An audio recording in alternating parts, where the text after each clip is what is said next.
What's going on, guys and girls? Rob here, and I'm opening up my glasses. That's what I'm doing. If you wonder what I'm looking down at, just cleaning up my glasses real quick. And a couple things, uh, baseball wise and football wise, been released over the last 48 hours since the Super Bowl game. Uh, been hearing some talk about different players, maybe players that you wouldn't expect to be able to walk away from their contracts, but teams in the NFL, even when they sign long-term deals, um, if they give them a signing bonus or whatever, or guaranteed money after the season, if they want to release them, the team can cut bait and say the heck with it. They don't have to keep them. And that's looking like maybe a few teams maybe going to do this offseason. The Vegas Raiders with David Carr, it's looking more and more like they're going to cut him loose. And as much as I don't think he's played that well, I think you need to have something in place first. And that makes me think more and more, if they do release David Carr before the certain date or whatever, that they don't have to pay him certain money next year, they've got something in place already. And that makes me think more and more TB12 is going to the Raiders. I'm hearing more and more talk that Brady definitely won't be in New England next year, and I believe that more than ever, that he will not be there. But for them to consider not signing David Carr right now, I got to think they've been talking to somebody, and it could be Brady. But then today, 3 different outlets have stated that the 49ers, the 49ers, the team that just got done playing the Super Bowl down in Miami, may be done with Jimmy Garoppolo. And I'm thinking, what? Jimmy Garoppolo just got traded to you, 2 years ago. Yeah, he got hurt last year, but he took you to the Super Bowl this year. Or he quarterbacked you there. He may not have took you there, but he quarterbacked you there. But I'm hearing there's roarings within the organization that they do not trust him, that he's not, and it's not off the field matters, it's on the field matters. It's like they don't trust the ball in his hands with 2 minutes to go and being down 5 points. They just don't see it. They don't think he can carry the team. And John Lynch, the team president, has been rumored to saying he doesn't care if Garoppolo leaves. So then obviously the question is, who is it they want? And TB12's name pops up again right there at San Francisco. Now, don't forget, this is the same team that traded to get Garoppolo and got him away from New England. And now Brady could be possibly coming to San Francisco. Now, I think that's a far-fetched story there. Number one, let's roll it from the back ways to the forward. Number one, I don't see Tom Brady going to San Francisco for a couple of reasons. It's very, very wet. Stays cool there a lot. I think he wants to get away from really humid places that the ball won't carry. He's already been told he can't throw the football. The last thing he needs to be is in San Francisco, heavy air. The baseball doesn't carry there. Football's not going to carry there either. I just don't think he wants to go someplace where they say, well, you can't even throw it 40 yards. That's one thing. And then let's roll it back even further. I just can't see them getting rid of Jimmy G. You get rid of Garoppolo right now, okay? Let's just say you cut bait. Let's say you had a pick of every free agent out there. Is anybody out there any better than Garoppolo? Well, Breeze probably is, but rumors are going around that Breeze is done, that Breeze is going to retire. Eli has already retired. And let me take me a Tums here. And what's up, Philip? I just don't know if you're going to get any better than Garoppolo. I really don't. So I think Garoppolo needs to stay put in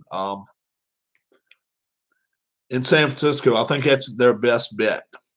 Now, I've heard Bridgewater may go to Indianapolis. Perfect fit. Perfect fit right there if he does. And I've heard nothing more about some of the other guys that obviously Cam Newton is going to work out with coaches of Carolina.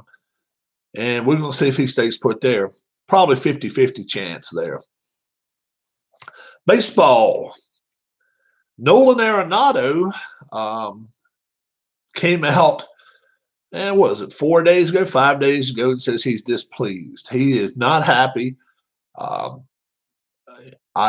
just don't like the way this team is operating, which he's pretty much coming.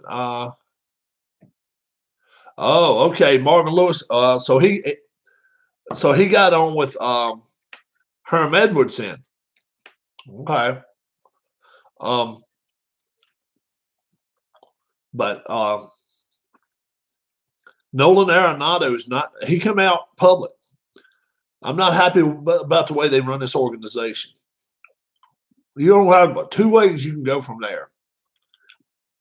You either have to set Nolan Arenado down and say, look, you got a no trade and you can't go anywhere until the end of 2021, 2 years. Or give me a list. Where do you want to go? We're not going to take less for you, but you give me a list of the places you will go, and we'll work out a trade if we can. That's only two things you can do there. You got to tell him shut the hell up, though. I've always liked Arenado, but that's not the way to go about it. If you want to get traded, and maybe, hey, look, maybe he's already went through every avenue possible. It's like, okay, well, I've told them 15 times I want to get traded, and they don't do a damn thing about it. Then maybe so. So we don't know everything behind closed door. But Arenado, best third baseman in baseball, as far as I'm concerned. And if I'm the Phillies today or tomorrow, I'm talking to him. The reason if I'm calling the Phillies out on this is because the trade for Chris Bryant is cooling off. There's another suitor for Chris Bryant that has stepped up and said, we want him. We want him. We want him.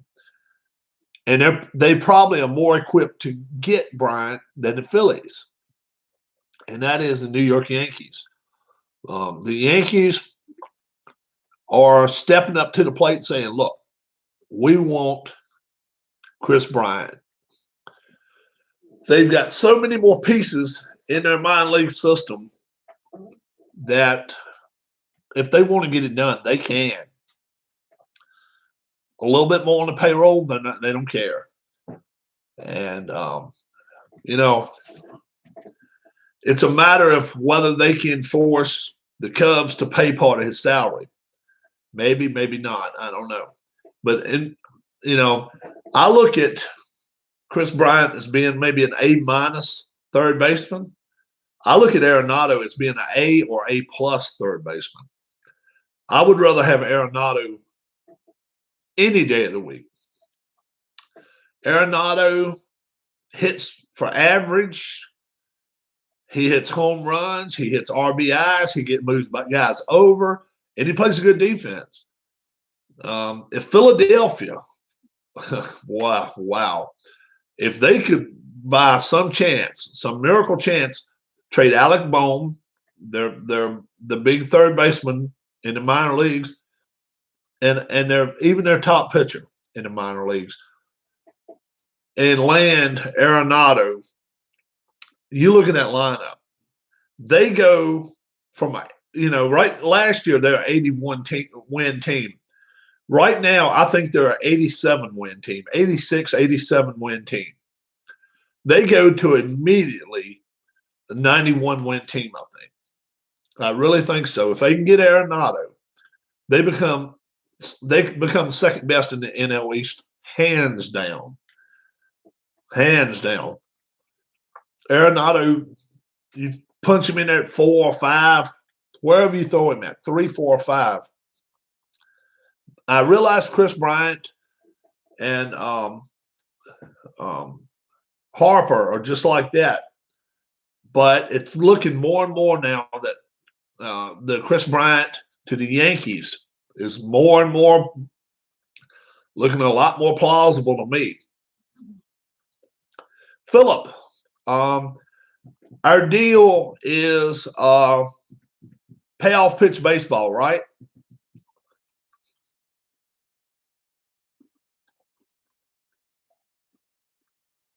I'm just checking out XFL. I think I'll skip that. Don't think I'll be watching XFL. All right. Why don't we just make it a solid amount, 25 bucks. That way, if you want to get something other than payoff pitch, because I know a lot of people telling me inside pitch is better, whatever. But if we want to just make it 25 bucks, how's that? We can get it, we can get it back for. All right, let's do it that way.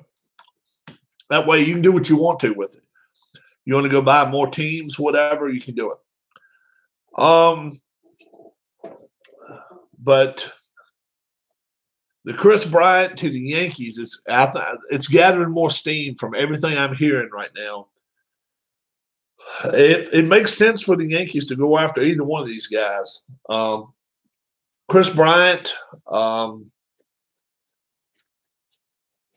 most of the time, has been pretty quiet on things, but now it's contentious. It's contentious against the Cubs. He's not liking what they're saying to him. He's not happy, and neither is Arenado.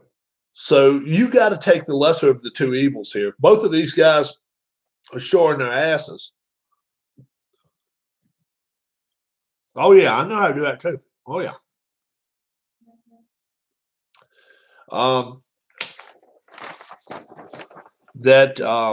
You just got to find the lesser of the two evils there and find out which one's going to show. Okay, that's cool. See which one is going to show up the least. I know you guys have seen this before. I showed it earlier. Yeah. Well, this is what I got from it. How about that? Arm, elbow. I got that. Right there. Pretty cool. We found that today.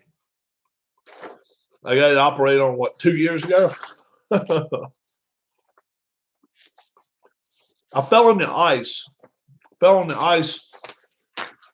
January 2018. And they it's cut from here all the way around. All the way around like that. And they replaced it. And then put that I don't know, socket, screw, or whatever the hell you want to call it. I mean, that damn thing's huge, yeah.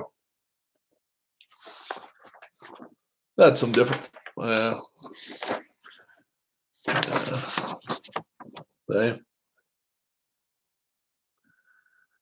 So they hooked me up. So you can kind of see where. That's the way it was. Let's see. Ooh. That was a month after I got the surgery done. February 23rd. No, you know, I don't go off in airports. It's stainless, I think. But if you get one of those things that rings and stuff go off on, we went up to my brother's house for Thanksgiving, and he had the kids up there and stuff like that, and they done like this right over my arm and went beep beep beep beep beep beep beep. So I acted like I said, guess what? I can take it out. So I done like this, act like I was taking it out. Then I put the opposite elbow and I said, listen. And I may have had a screw in my hand or something, but they were like, whoa, you know, like I took it out. I said, now I can put it back. Yeah. Beep, beep, beep, beep, beep. But now I don't go off on airports. I've only been on one plane since then, but it did not, well, two planes. Went to Vegas and back for our anniversary. As far as I know, it didn't set off. It didn't, did it, wife? Nope. No. So that whatever it is, titanium or whatever it is, they it don't set everything off like it. Baseball stadium too. I've been to baseball games since then. So yeah, it's pretty cool. Yeah. So let's see. I forgot. I wanted to mention this. Got this coming up. Plans to go see the Raiders? No plans to go see the Raiders. No. If Tom goes out there and plays, I'd love to, but they'll sell out every game. Then that won't be a hard sellout. First day at the Masters, I had the lower part of the leaderboard. They've already finished their morning matches on Saturday, so I've got my Saturday afternoon with my leaders. That's my leaderboard of 16. Let's see who shot the best. A 70. A 70 was the best. Yeah. Terrell Hatton and Patrick Reed both shot 70s. So they're both at even par now, but nobody really made a move. Xander Schauffele, he is even par, but nobody's under par on this page. But my leader, Tommy Fleetwood, Alan Shaw's pick, 10 under, starting the round. So I'm going to start that round very, very soon. May even start it here in a little while and do a few holes tonight. History Maker Golf, Augusta National, and we just call it the championship course. That's the easiest way to do it. Play the second weekend in April. Raining here on the East Coast, and it's supposed to stay raining for like the next 2 days. It's supposed to get really soggy, and so I'll probably be indoors a lot. I saw a whole bunch of stuff you ended up getting. I saw a bunch of stuff that you had. I didn't know he sent it to you. That's awesome. Yeah. My friend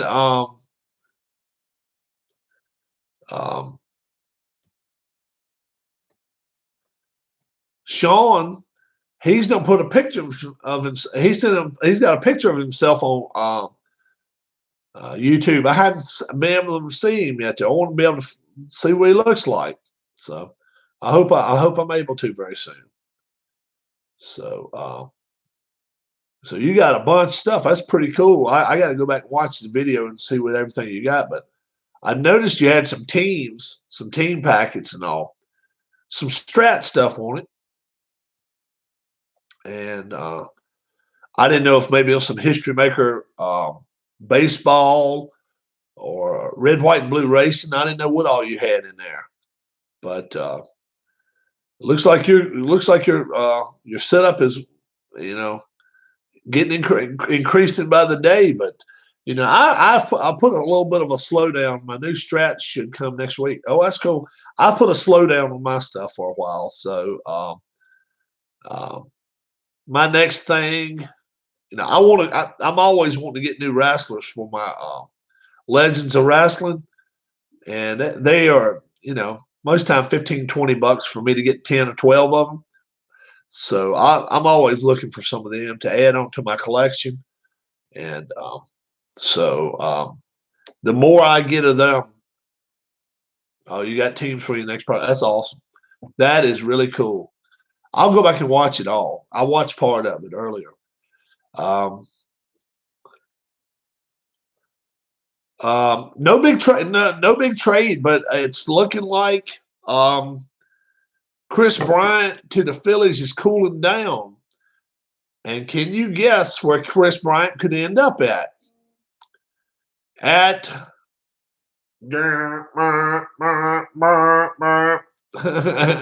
Everybody's saying, no, don't go there. No, don't send him there. No, don't send him there. The obvious place, New York Yankees are trying to now get Chris Bryant. They are in the process of trying to undercut, and you call it undercut the Phillies, whatever you want to. It's nothing wrong with it. If you've got more to offer, the Cubs, and the Yankees are wanting him. They're wanting Chris Bryant now. They sure are. But Nolan Arenado, I don't see him starting the season in Colorado. Now, he's sounded off twice and said, I'm not going to sound off anymore. I'm not going to do anything else. I'm not going to do anything else. But he's clearly going into the front office on a daily basis saying, look, get me the hell out of here. He's got a no trade clause. So if they say, well, we're going to send you to and the place right now, the place that it looks like he's going to get sent to looks like the Rays, Tampa Bay Rays. So I don't know if he's going to be okay with it. He has last say whether he goes or not. But the Rays looks like they're trying to get a package together, maybe to send what's up, D. Scott? To send to Colorado a package of players to try to get Arenado. And if they're able to get Arenado, that would be the coup of the year right there. I really thought the Phillies and the Cubs had this other deal worked out pretty close. I thought it was pretty close. I don't know whether they don't want Alec Bohm. I don't know whether they don't want their minor league pitcher. And there's a couple of other players involved. I know the Cubs were talking about maybe trying to unload something else too in the process, maybe some more money. That might be it. And I know they really, being the Phillies, they do not want to go out and pick up some outfielder for 8-10 million. They just don't want that. They don't mind getting Chris Bryant and maybe a chug-a-lug, somebody that you can just get rid of. But if you can't unload some salary in that, and that's what the Cubs, I think, are looking to maybe do. And now the Yankees look like they're number one to get it. It's one of the outfielders I think they're looking to try to get rid of, along with Chris Bryant. And there must be some money in there. And the Yankees must be willing to go with it. I don't know. But soon, but Arenado, he's sounded out his griefs twice. Yeah. They say he sounded off twice publicly. And that's not been Arenado in the past. So he obviously is going into the front office and say, look, get me the hell out of here. Get me out now. I want out.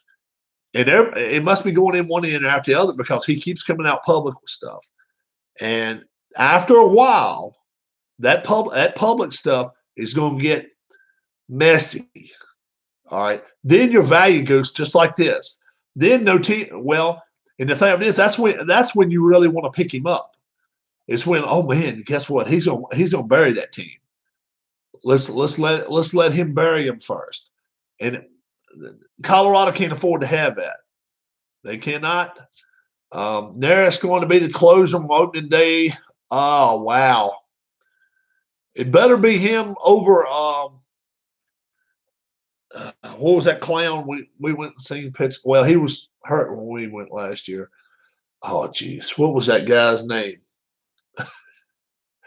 Uh, I guess it's got to be Neris. It would be David Robertson if he was healthy. I think David Robertson would be. But I guess Hector Neris has got to be it. Sir Anthony, or whatever, Sir Anthony, Phillies pitcher, Sir Anthony Dominguez. Yeah, let's hope that he can find a bus and gets lost. He's terrible. He is terrible. He might be the worst pitcher they've had in the last 10 years. Sir Anthony Dominguez. He is awful. Sir Anthony. But Neris, he probably is going to have to be. I don't know. Yeah. Sir Anthony Dominguez. Yeah. He is terrible. He is awful, man. I mean, he can. I believe you could almost put a ball on a tee and tell them to hit it, and they'd have a harder time than him throwing it up there.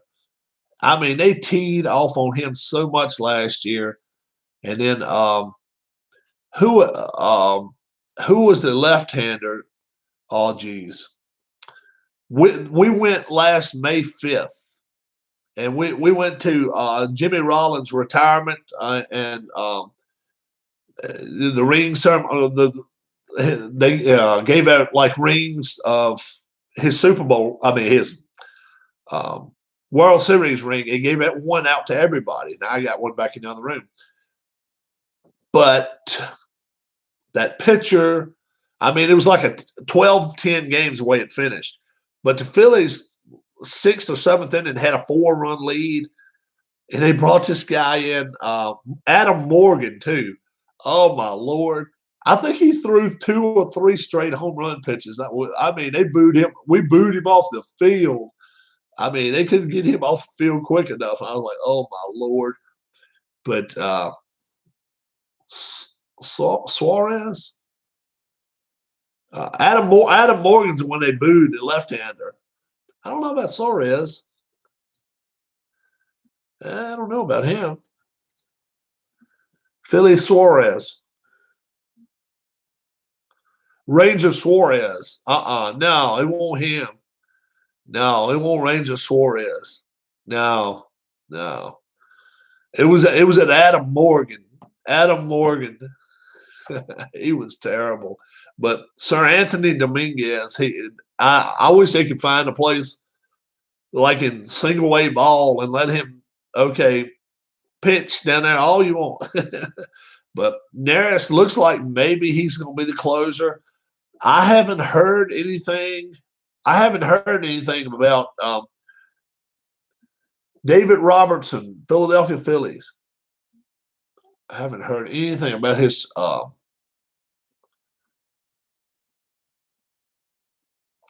Robertson's career in jeopardy as he faces season-ending surgery. Yeah. Report, Phillies David Robertson out until 2021. So he's out another season. He's got another year out. Yep. So he's out one more season. David Robertson is. And that's, to me, folks, that's the elephant in the room for the Phillies. How do you not address that bullpen? They were bad. Eeny, meeny, miny, mo. You all go suck a toe because every one of you sucks. You know, that's the way it works. They were bad. That's why, you know, Gabe Kapler kept the starters in so long. And nowadays, what are you going to do when you bring a reliever in? Well, now he has to stay in 3 batters. You can't fake it no more, boys. No faking it now. But, probably Robertson's probably seen and I don't even know how many appearances he made. There's a little bit like 4 last year, 5, and he's making $11 million as a relief pitcher. I mean, come on. 7 games played last year, 0-1, 5.40. 7 games. I know he was. We went, like I say, May 5th. He'd long been gone, so they didn't. He'd been hurt before that. I don't know. So, but it's said. I'm actually reading a Bleacher Report right now. Phillies, David Robertson out until 2021 after surgery on elbow. So, yeah, I tell you about surgery on the elbow. How about that, guys?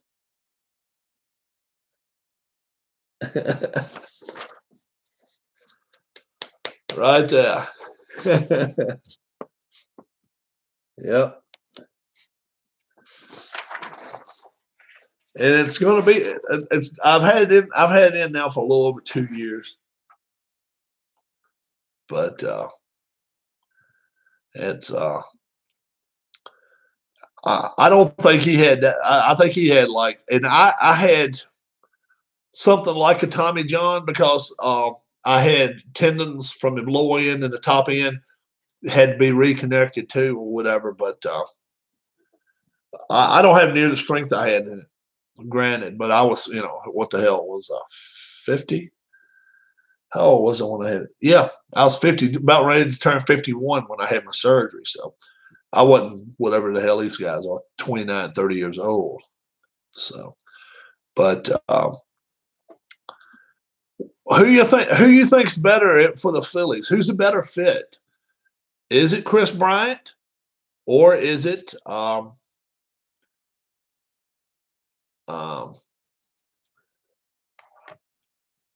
Rockies' third baseman? Arenado. Chris Bryant or Nolan Arenado? If you could get either one,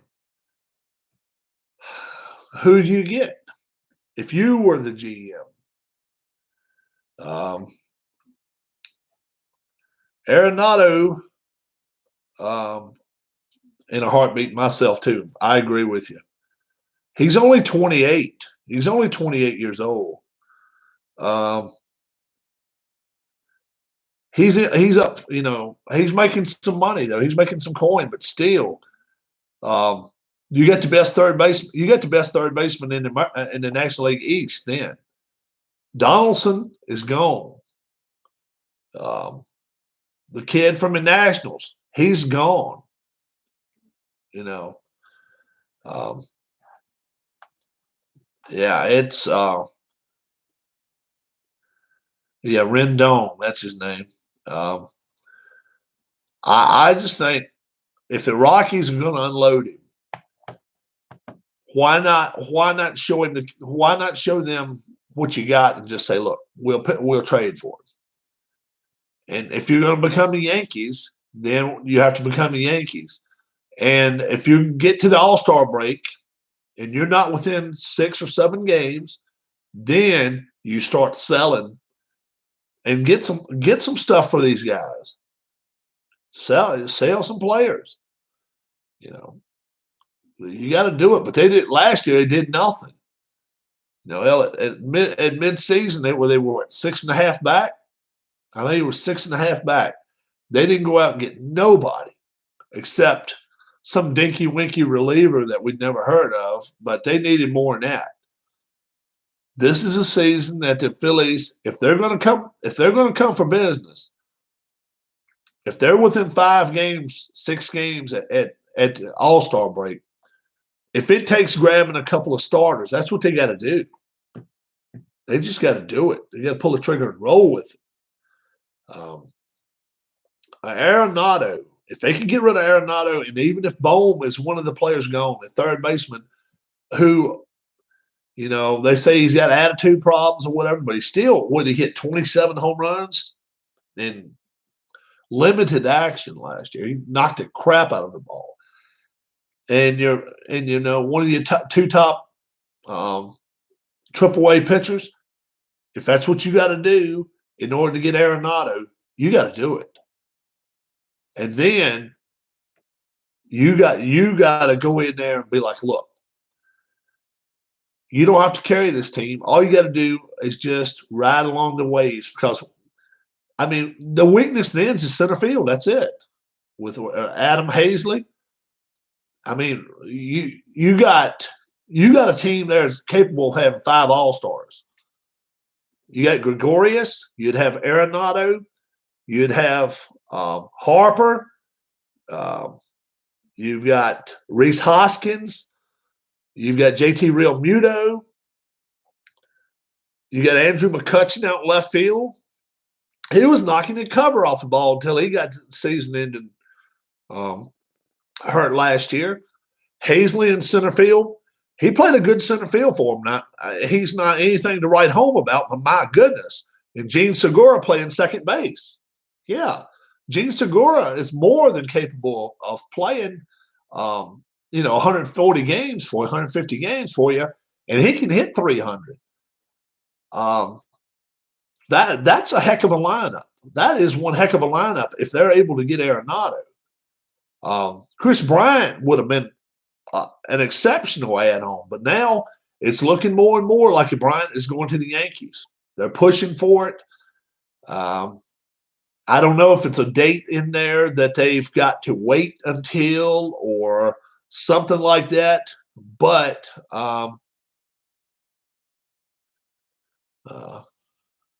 what's up, Walter White? What's going on? Walter's having a hard time here.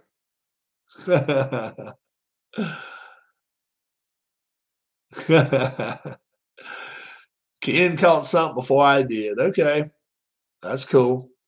But the big news today was that the 49ers may give up on Garoppolo after one full season. And you won't guess who they're going to bring in. One guess as to who John Lynch mentions that he would have as a replacement.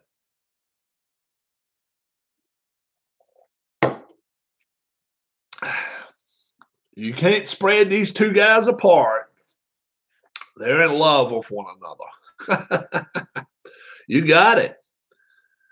Tom Brady, could he be going to the 49ers? They are seriously going to talk to him. And I'm like, why? Garoppolo did not lose that game for you Sunday. Come on. No. They just got outplayed. They got outplayed. That's all. You ran into a buzzsaw offense that can run up and down the field on you. If I'm getting rid of if I'm gonna get rid of a player and go get me a new player, Richard Sherman is the first one I get rid of. Richard Sherman, with that big mouth of his, was chasing receivers more than than you see a beagle chasing a hound. Beagle chasing a deer. I'm serious. The majority of the game, he was reading the guy's name and number and following him. You can't have that. And he was giving the guy 10 yards. He is not in football shape, or either he's just getting too old. Sherman is. See, I don't like the big mouth guys anyway, but when you can't back it up, it's time to go. They need to definitely get rid of him and go get themselves a defensive back, because their front four they're beasts. Best defensive line in football, no doubt. 49ers. Their linebackers played great. Their defensive backs, they just they let too many people wide open, and you can't do that. So if I'm in 49ers, I worry more about getting myself some defensive help than I worry about getting rid of Garoppolo. He is not. He is not what you need to worry about. Big news out of yeah, the Chargers will love Brady, but Vegas made it public Friday that if Tom Brady is interested, it was at the 17th of March, I think is the date. It becomes a walking free agent. We will and we must talk to him. That's what they said, and that come right out of Mark Davis's mouth, and he's the owner, Al Davis's son. He's the owner of the Raiders, and he said we will talk to him. The big news today, it was out of New Orleans that Breeze may hang it up. Breeze may, he said, I've been playing for 31 years and I don't know anything else but football. So he's 40 years old. That wouldn't surprise me a lot. And they have even said the heir apparent is not Teddy Bridgewater. So Teddy Bridgewater, what's going on, Sean? Somebody's got to tell me how I can see Sean's picture. It's about this damn big on my computer. Teddy Bridgewater to the Colts is becoming more and more of a chance.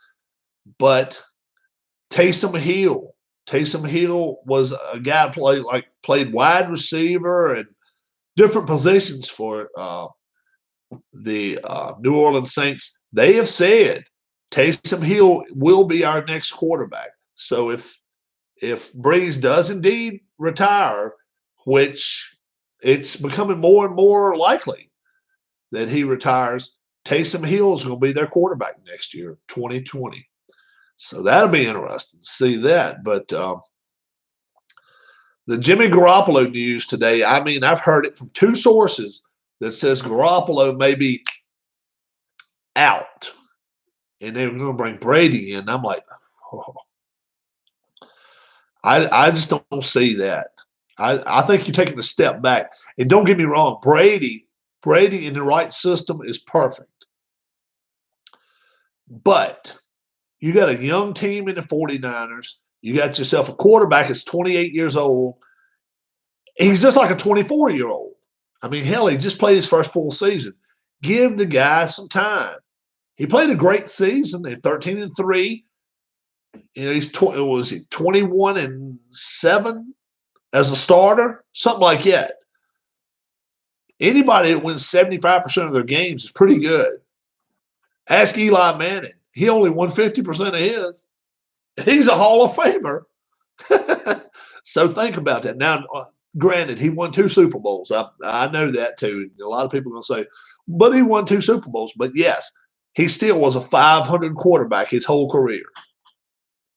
He won and lost the same amount. This guy right here, he wins. He's a winner. There's no way in the world I would get rid. Hi, Mrs. Rob. Hi, everybody. There's no way in the world I would get rid of Jimmy Garoppolo. There's no way. Going to bed? Yeah. No, no. So I don't know what you guys think about that, but Sean said hi. Hi, Sean. But I just don't. I don't see it. I really don't. 10 o'clock here on the East Coast. Ken cleaned the room out for Walter. I don't know. Walter got the timeout. I didn't see what he put up there. Ken obviously saw it before I saw it. I think maybe I'll do a baseball special next week. You know, next week's spring. Let's see. Is it next week? Yeah. Next week's spring training. Yeah, today's the 4th, 13th, right? 12th or 13th is spring training. I'm pretty sure. And then as pitchers and catchers report. And then the following Monday or Tuesday, everybody reports. And then this year, March 26th is opening day. They roll it back earlier a week. They're hoping for warmer weather, I think. And you know, why not let's start the season in Minnesota. Well, it doesn't matter about Minnesota too much. But let's start it off in Boston, in Fenway Park. Idiots. I've said all along, start your seasons, Florida, Texas, Georgia, wherever, down south of the Mason-Dixon line as much as possible. You know, if Washington has to host opening day, that's not so bad, or Baltimore either. But anybody's got a dome, let them stay at home the first 2 weeks of April.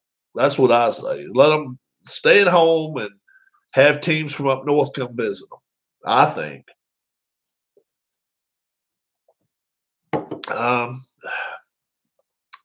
Sean, let me show you something.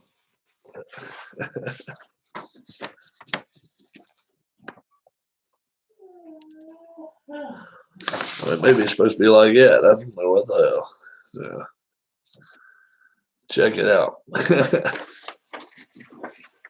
Yeah. The wife found that today. We were going through some papers and stuff.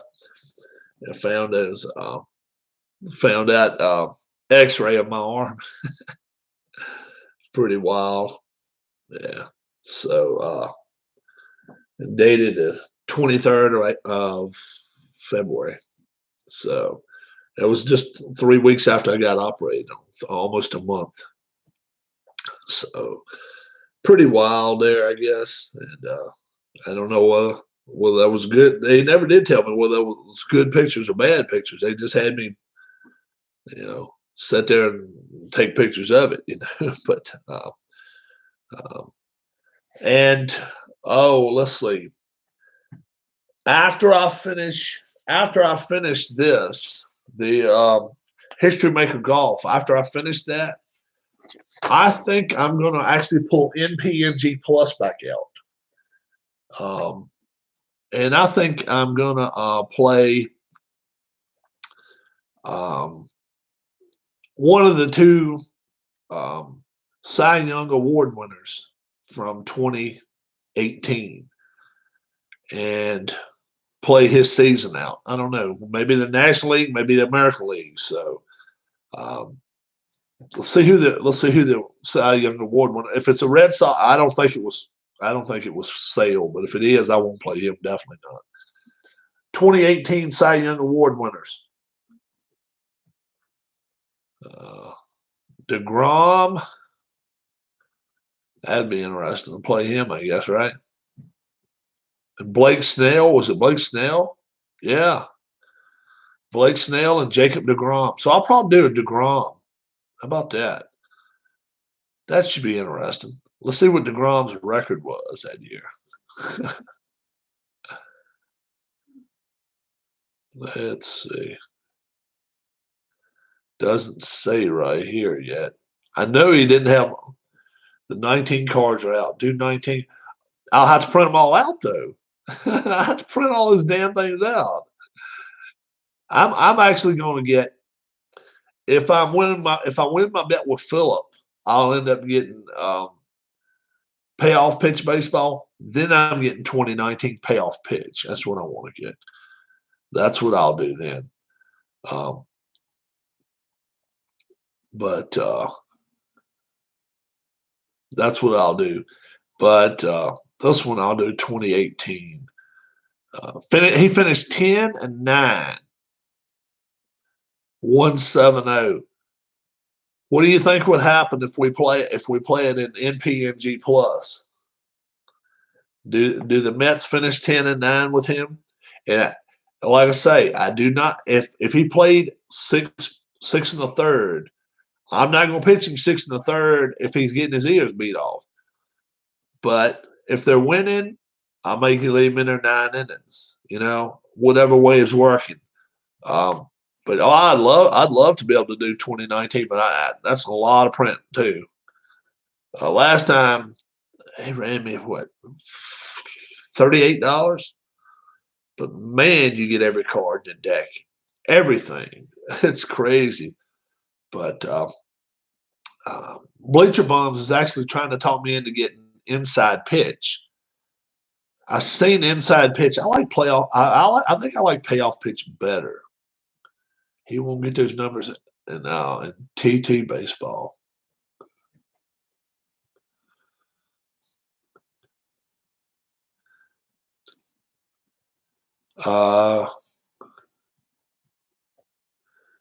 TT. He won't get those base. Tabletop baseball. Yeah, I agree. Yeah, 190. He won't be. Yeah, he won't be a winning pitcher at all. I agree. I agree. Lefties and righties and all that type stuff. And you know, it kind of takes away from it. Now, the only good thing about it is if you have good pitching that can strike out a lot of people. And DeGrom's pretty good about that, but nothing like nothing like Verlander or somebody like that. Verlander uh, probably be pretty interesting to try numbers with him too. Um, Especially the years that he didn't play that well. He was with the Tigers, or uh, he's always been good though. He's a Virginia boy, guys. Verlander. He was raised about an hour and a half east of me, out in the country, out in the middle of damn nowhere. I wonder how his wife likes that, coming to the country. Let's go visit Ma and Paul. Ma and Paul Verlander. She says, probably not. Let's just stay in New York, stay in California, stay in Florida, or stay in Arizona. They got like 5 places, I think.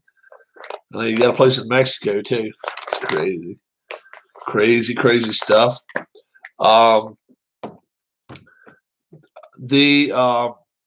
Let's see, the Mookie Betts situation took a little bit of a turn. Yeah, it looks like it could be, but it looks like the Red Sox are asking a little bit more than what the Dodgers want to give.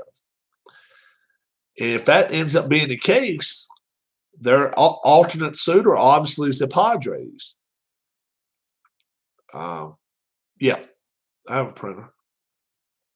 The Padres and the Padres don't want. They've made it clear they do not want David Price, but they were willing to take Nate Eovaldi off of their payroll. Not Price, but Nate Eovaldi. The Red Sox have even said they'd get rid of Sale. They've even said they'll get rid of Chris Sale. They don't care.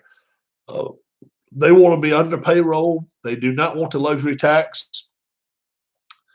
If they get rid of Betts and Price, and he goes to L.A., they want their top 2 pitchers. They've made it clear they want their top 2, and they don't even want to give away their number 1. They want to give up their number 2, and I think it may be a second baseman or a middle infielder that's in Double-A or Triple-A, and then something else. For $13, you can print the MPNG cards yourself. Okay. Bob Money says, I'll get rid of Jimmy G. Well, it was reported they want to get rid of him. They want to get rid of him. I don't know. We'll see about that. But I just don't. If I'm Brady, I already I got the 110 paper. You can get it all black and white too, can't you, Clinton? I've almost run out of my black ink though. I've printed so much crap lately. I got some 110 in there right now.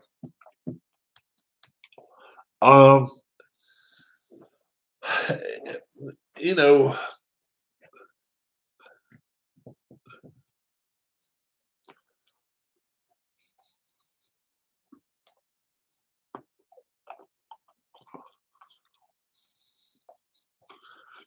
yeah, it's gonna cost more than that, man. Yeah. You're going to run out of ink quick, too, though.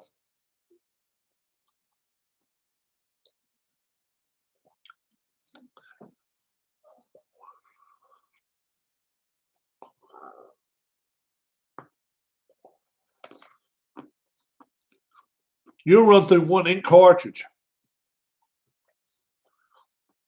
You'll run through one black and white ink cartridge and out.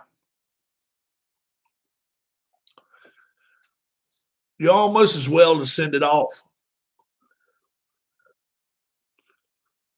Oh, okay. That's fuzzy math. Okay. For me, anytime I've got a lot like that, I'm better off just going to Staples. Staples do it for me, and I always have $5 and $10 coupons online. They do a good job,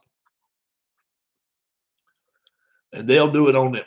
They'll do it on it. The glazed paper, or the kind of coated paper or not coated, either one.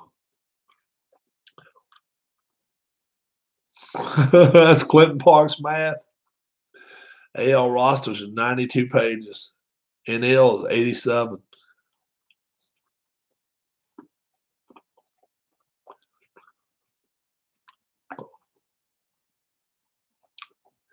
$179. Have you done print them out?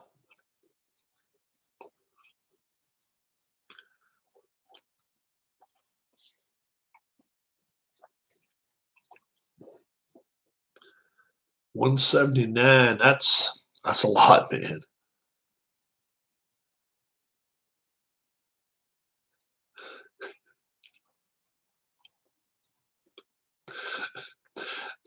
Clinton Parks and his dead ball math. You got to carry the naught.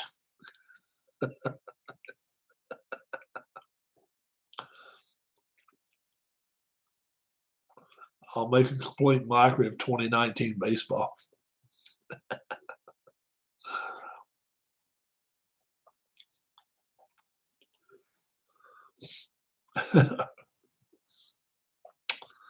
Dead ball math. Clinton Parks and dead ball math.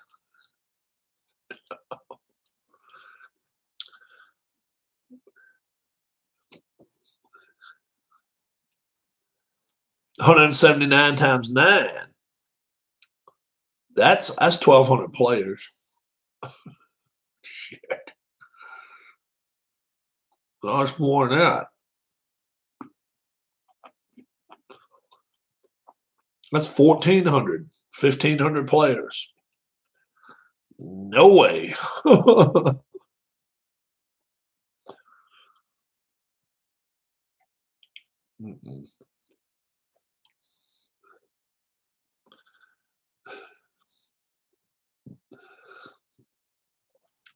Have you learned any more about the? I don't know how much you know about it, Ken, but how much do you know about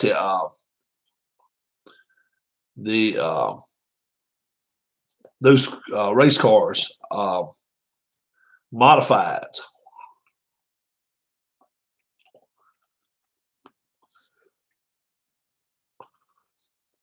1,611 cards.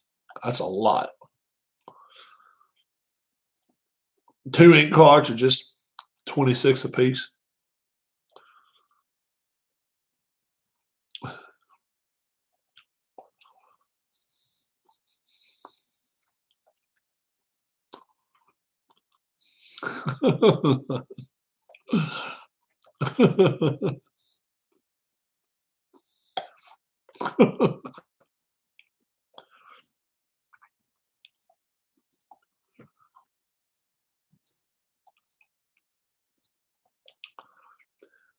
I love to watch Clinton right there. Right now, as we speak, he's at there cutting. He's got his sizzles. Yeah. I used to love watching them. I've probably been to maybe 10 races, something like that. Hell, if you were covering them, I'd probably go up somewhere in New England and watch them this year. Oh yeah. Some of these places I don't know nothing about either. The speedways. I wouldn't really want to go to New Hampshire. I'd rather go some other place. St. Louis versus San Francisco, 1960. But um, South Boston, man, for them to have 24 or 28 cars on that track, I'm telling you, it is going to be. Um, they run like crazy around that track. They go about 95 or 100 miles an hour around that track. It's banked pretty high too. Not like Bristol, but almost. It's really banked. And they had repaved it the last time I went down there. It's been a while, man. It was in the 90s. So they've probably repaved it since then again. I don't know. But, your series wouldn't go to Martinsville, but I love to go to Martinsville and watch them race. That's a fun time. Kevin Harvick, he tested down there with a modified at Martinsville a week and a half ago, something like that. It's actually on YouTube. Somebody threw it on YouTube. I actually watched it. I thought that was pretty cool. Yeah, Darlington's still running. They're thinking about getting rid of Texas now. Texas, or one of Texas's races, and putting another road course in. Hey, I'm like this about it. If you're not gonna make your rules where they can get out here, number one, I hate these damn segments. Get rid of the segments, man. Let them race. Darlington is one of the best racetracks out there. I loved Rockingham though. Rockingham was awesome. That was always a fun weekend. It was only a few drivers that liked Rockingham because there weren't that many of them could drive it. It was like 1 1/3 mile, just right at a mile, and it was it was fun. It was about 1 mile. I think it was considered a 1 mile track. A lot better than Dover. Dover sucks. Dover absolutely sucks. I've been to races up there, man. I tell you what, that's a snooze fest. Yeah, Dover's not the thing. Pocono's pretty good. Pocono, anytime they make a different type track, it makes racing better. But anytime it looks like you want to make this tri-oval crap, just like Charlotte, Atlanta, Texas, what are you trying to do? You're not creating anything. It used to be when I was a kid, a racetrack looked like this, And I mean, if you want to make it a triangle, or you want to make a little bit of a square out of it, kind of like Nazareth, no problem. Milwaukee Mile, those tracks are non-existent now, pretty much, and they were some of the best tracks out there. Hell, every year they talk about, well, we can't, NASCAR, we're going to get away from Indianapolis. 8 miles down the road, you got IRP, Indianapolis Raceway Park, or O'Reilly, whatever the hell they call it now. Jeez. One of the best racing facilities in the country. Anybody used to watch Silver Crown racing, watch Jeff Gordon growing up from a little kid. Some of the best racing ever. It was good, and and then all of a sudden ESPN said we're not going to show that anymore because there's been too many accidents and stuff like that, and insurance purposes and stuff like that. And then before you know it, they got away from racing entirely. And once ESPN got out of it, I was like, oh hell, yeah, I know it. Yeah. Once ESPN got out of NASCAR, it screwed them all away. Now Fox has got it. And okay, the big question on Fox was last week, and they came out with this crap. Does Dale Earnhardt Jr. deserve to be in the Hall of Fame? Go look at his numbers. Go look at his numbers. He never came close to winning a championship. Ever. He put asses in seats, but I mean, he never came close to winning a championship. He was Hollywood. He was entertainment. He was not a race car driver. Yeah, lucky dog. That's been in for about 9 years. Yeah. You remember when one time on a restart, the lead lap cars had the outside and the lap cars was on the inside. He never won a championship. No. He won races, but he never won a championship. No.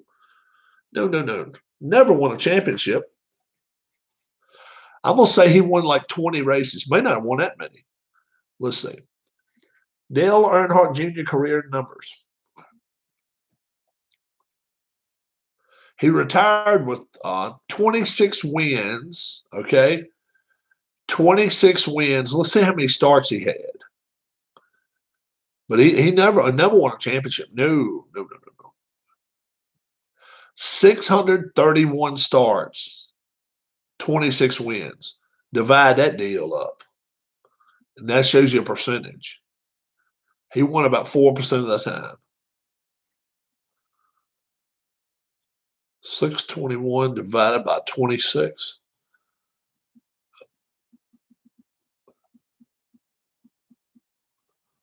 ,4% of the time he won. So that means out of every 100 races he ran, he won 4. Now let's go look at Jimmy Johnson. Now he's not really a fair guy to go against. Jimmy Johnson career stats. He has 83 career wins. And how many starts?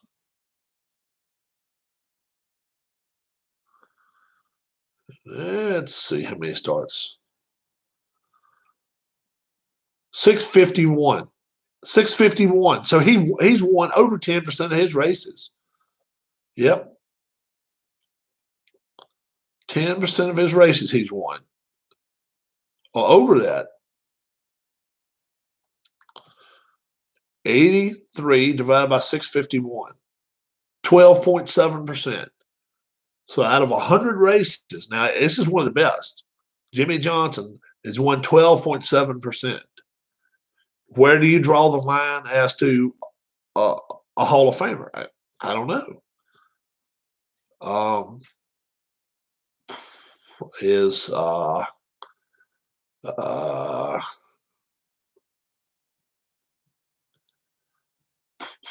Let me think of somebody.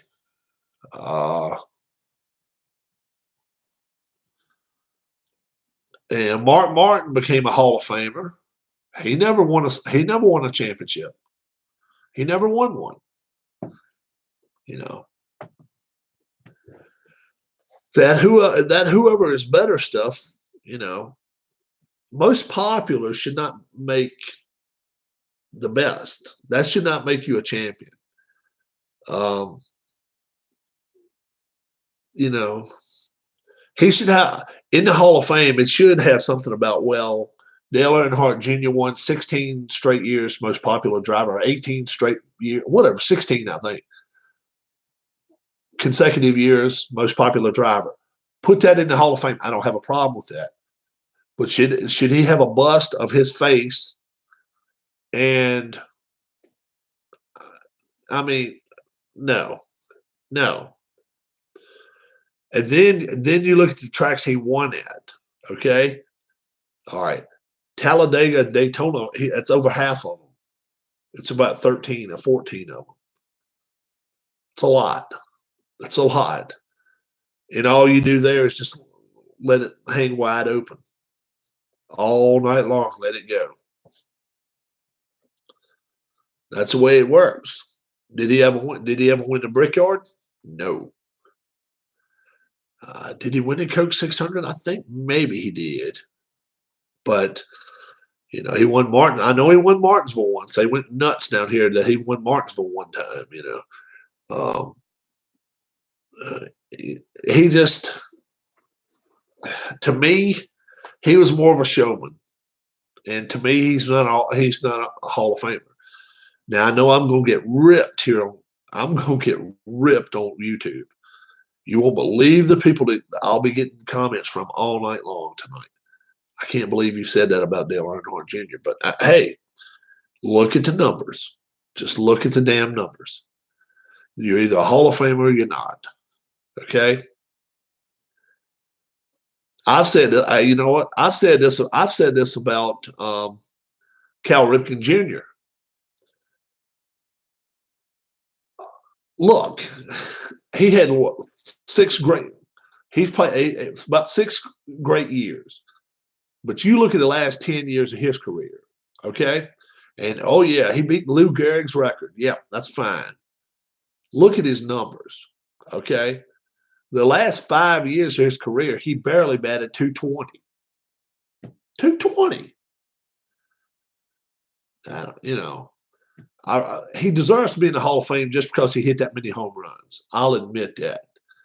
But, you know, don't even try to talk to me and say, well, Cal Ripken Jr. is the best shortstop ever played. No, he was not.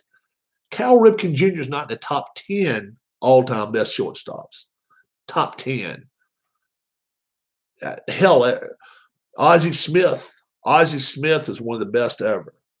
But Cal Ripken Jr. had good power, yes. But you go back and look at his numbers, and I'm telling you, man, you know, a couple of years he had great numbers, but he was, you know, like if you didn't look at the Gehrig deal, you'd have been like, home runs make a difference. I agree he deserves to be in there just on home runs alone, but the other numbers, there's some bad numbers in there. There really are. There's some bad numbers in there, and time to get my 2020 Athlon racing guy. Oh, now what kind of racing does that, you know, what does it include? Does it include NASCAR, F1?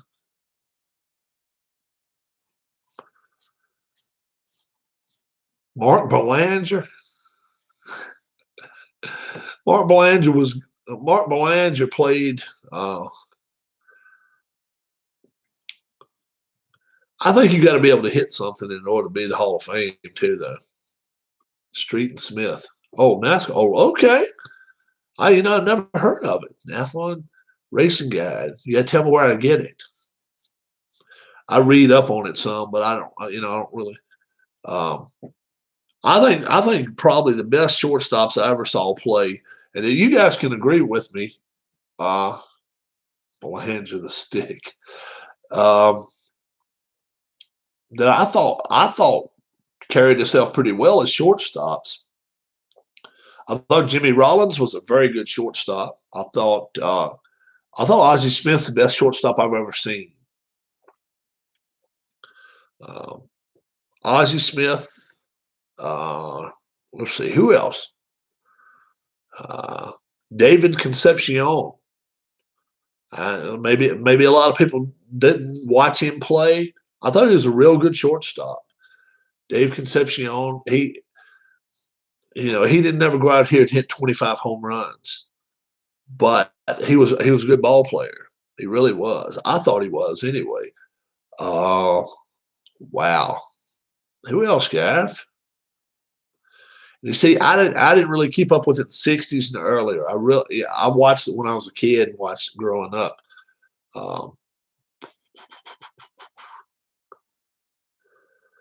I remember Bill Russell on the Dodgers teams, but nah, he wasn't that great. Obviously, his name with the Yankees. He was a great shortstop. I can't think his damn name. Number 2.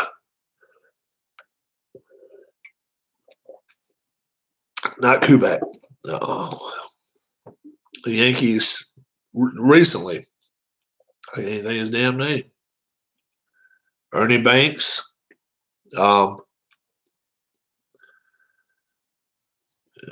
Pee Wee Reese. Did he play shortstop? Jeter. Yeah, Jeter.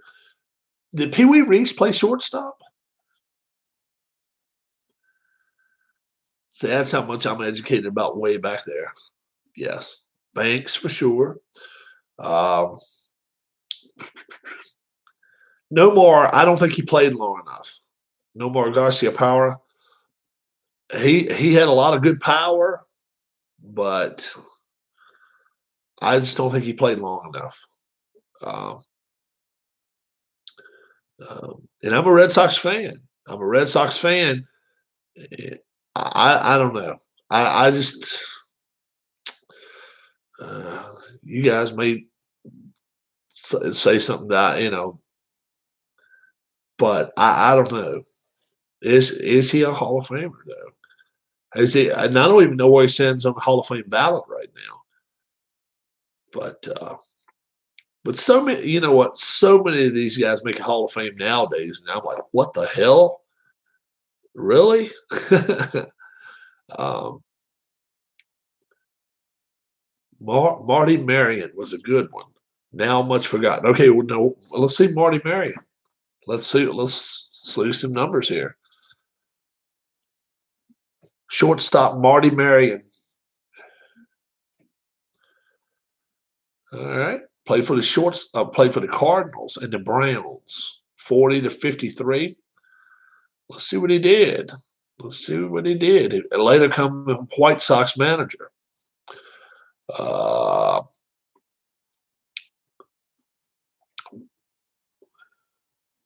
Batted .263, 36 career home runs. He better have been a good glove man because he only knocked in 620. Oh, that's his. Yeah.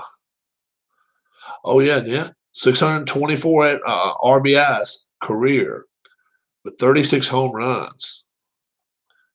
Let's see. 8-time All-Star, 3-time World Series champion. He won an MVP in the 44. Okay. All right. Let's see. His career fielding was 970, 969. 969. Dear Lord. That's when they was playing with pineapples instead of baseballs, with rubber balls. 969. Ball didn't even bounce straight back in. Yeah. I'm gonna go with D. Scott. I think he probably deserves to be looked at. Yeah. I was like, yeah, 900 is good. 969. That's averaging probably like two a year. Not even it's averaging like one error a year. That is crazy. That's nuts, man. Goodness gracious. Robin Yount. Yeah, I liked Robin Yount too. I really did. Um,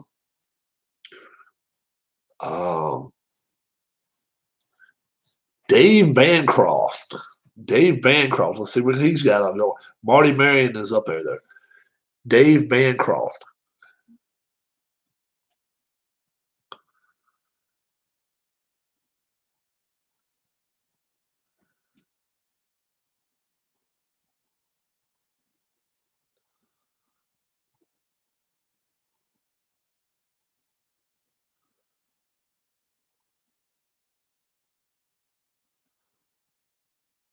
– 972. Let's see.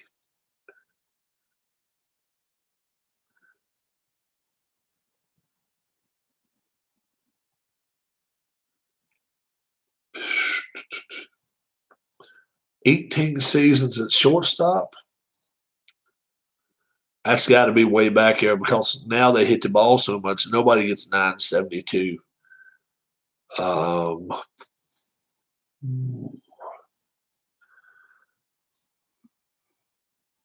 don't know who it could be. Best fielding percentage shortstop ever.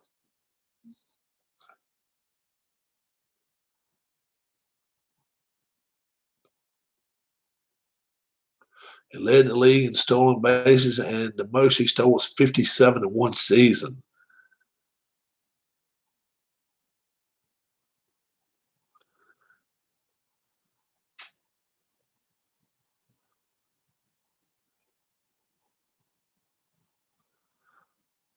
Joe Cronin. Is it Joe Cronin? All right, yeah. How about this one? How about this one? The highest fielding percentage ever for a shortstop. I just looked it up. This is crazy. This is crazy shit. I'm sorry. This is crazy. How about 984?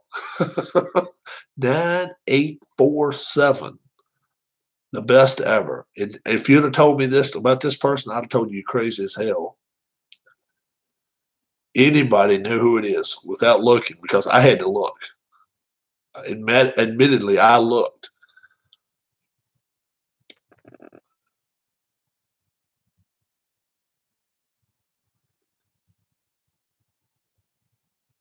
Nine.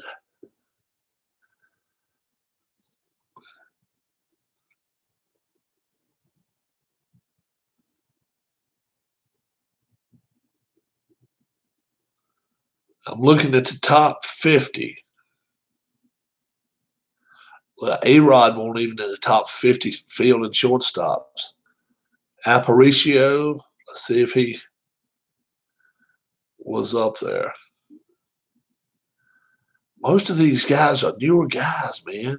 That's what's crazy. They're just so good. They really are. They're so faster, so much faster now than they used to be. They really are. People can say what they want to, but they are so much better athletes now than they were. Anybody have a guess as to who the best fielding shortstop of all time is? He's retired.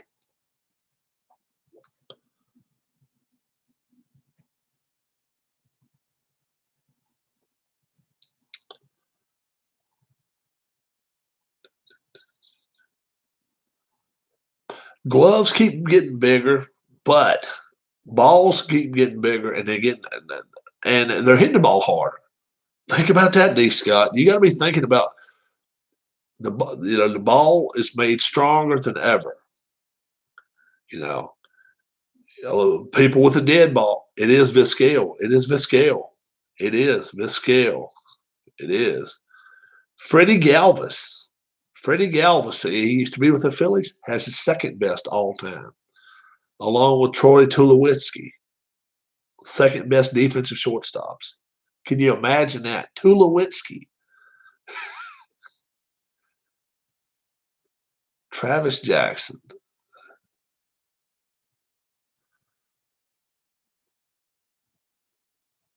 Whoa.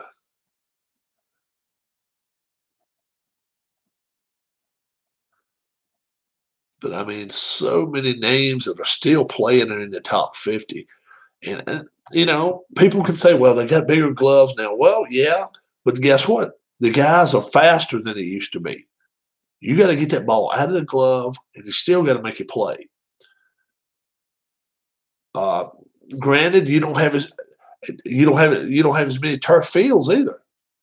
Turf fields very seldom was in a bad bounce. I mean, most of the time it get to you quicker. Very few, mostly grass fields now. And, it's to me,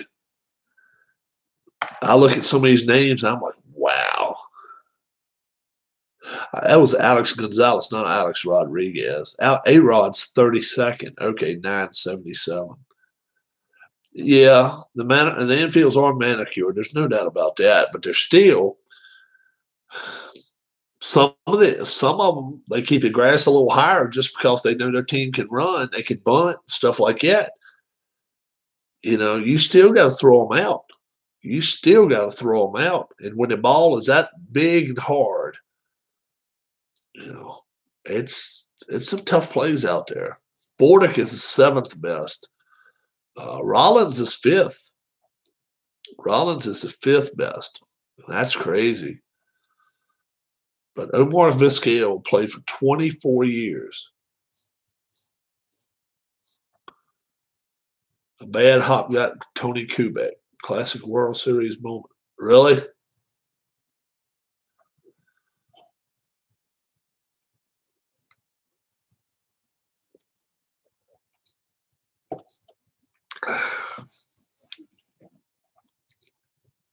If everybody you guys have seen and everybody you've heard this year,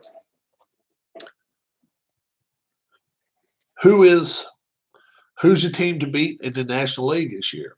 What do you guys think? Team to beat in the National League, or if you want to, give all three divisions: West, Central, East. Probably everybody give the same one in the West, National League. There's been some movement, but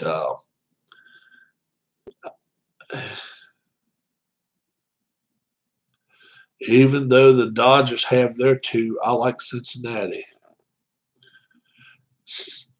Yeah, well, right. Besides the Dodgers, out west, I agree, D. Scott. The Dodgers, I think they're the clear-cut favorite. Out west, who in the Central? And I'm with Ken Castro on that. Atlanta too. In the Central right now, Cincinnati, they were the sexy pick, so to speak. I still like Milwaukee, man. I still like Milwaukee. Milwaukee hasn't done anything to really hurt themselves. They laid low in the offseason, didn't really do a lot. The Cubs, if they lose Bryant, I think they're gonna miss him. And they really didn't go out and do a lot either, as far as going out and get them some more pitching. They probably could use another pitcher or two. Hendricks didn't pitch, like a number one, and then and a lefty.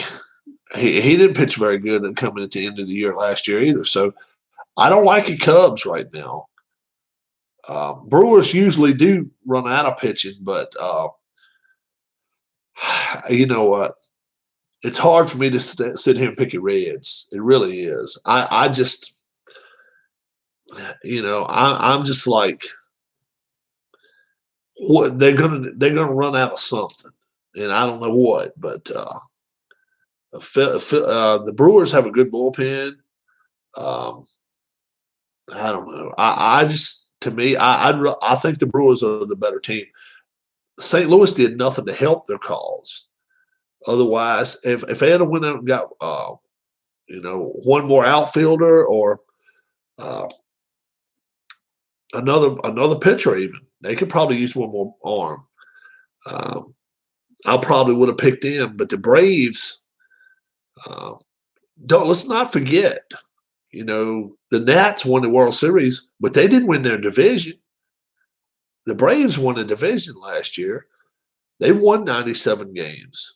And I don't see them winning no less than that this year. I would probably say they're probably closer to a 100-win team this year.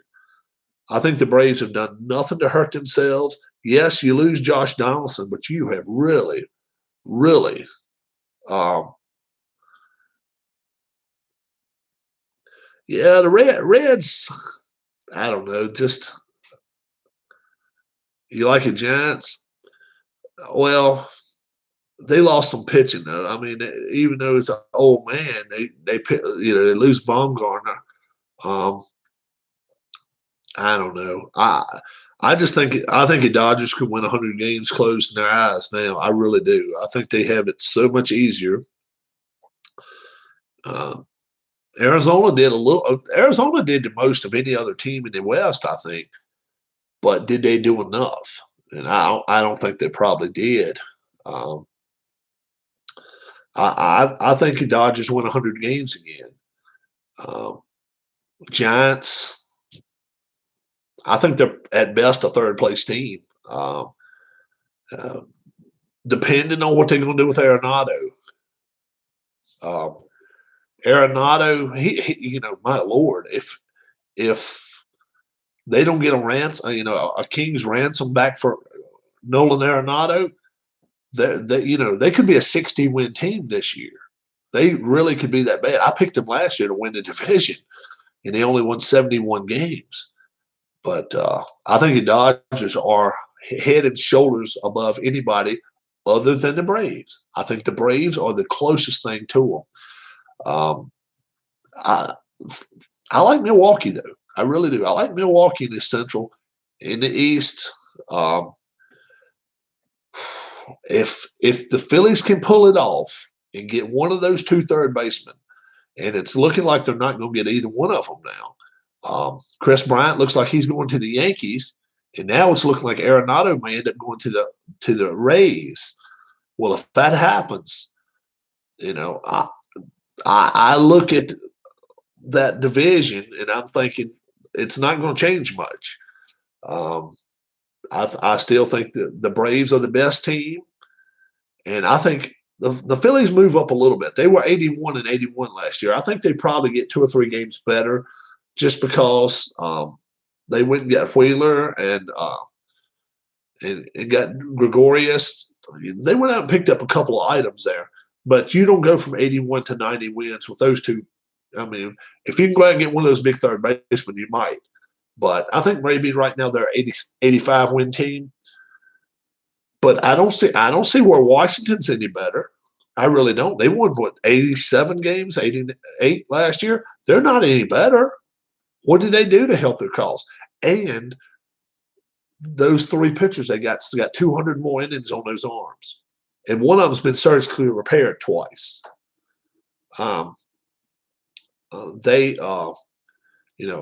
Scherzer, Corbin, and Strasburg. What's the chances of all 3 of them making it through this season without something happening? They all 3 pitched over 200 innings last year. One of them surgically repaired twice, elbow and shoulder. I just don't see them, and that's what they're counting on. Because you look at that offensive roster right now, other than that outfielder, that kid.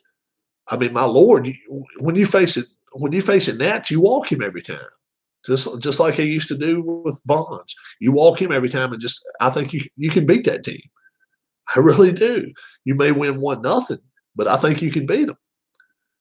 And that's my thought process on that deal. I just think the Braves are head and shoulders better than anybody in the East. Go to the American League. What do you guys think about that? Red Sox definitely went down some notches. You want to take a hard look, try the Mets. Well, the Mets, man, I tell you what, it is difficult to be going through the offseason that the Astros, the Mets, and the Red Sox are going through right now. The Red Sox don't even have a manager yet. It's a lot to ask of the Mets to look at a guy that was your second, third, fourth, fifth pick, whatever, as manager and say, look, now he's your manager. I'm not sold on the Mets. I think the Mets have got some work to do. We'll see. 500 at best, I say. I think they're 4th place. I really do. I think they're the 4th place team. I don't think they're good as the Phillies. Phillies have, man, look, like I say, I just named their offense a little while ago. They've got 5 guys, 5 position players that could be all-stars if they play to their potential this year. If they get that third base, if they get one of those 2 third basemen, they could do it. I mean, it could happen. But it's to me, if you flip over and look in the American League, the hot team we want to talk about now is the Angels. The Angels go get them a couple of pitchers, and they already had a pretty decent offense. The A's are still using everybody else's coffee grounds a week later and making coffee out of it. And I don't know how in the hell they do it, but they do it every year.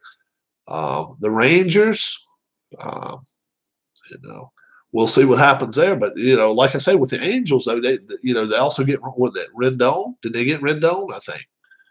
Um, out west, um, Seattle doesn't scare me that much. The Rangers don't scare me that much, and neither do um, the A's. I think the Angels. I think the Angels are a team to watch out for this year. I really do. AL East, you got to think. Well, the Yankees could win 105, 110 games.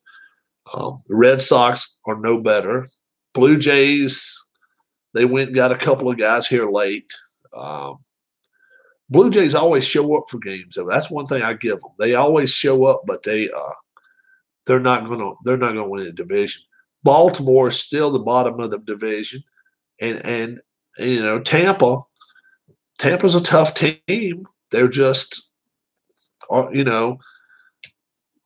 Tampa's just like Oakland. They're not going to pay anybody. When it's time to get paid, okay, bye. Hit the bricks. Seattle scares me because I have to watch them. AL,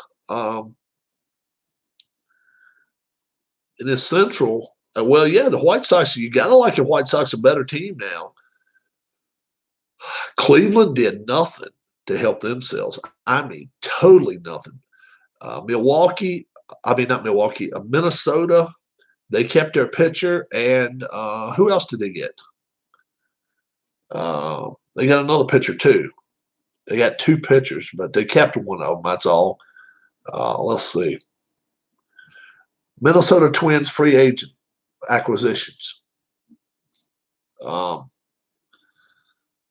Let's see.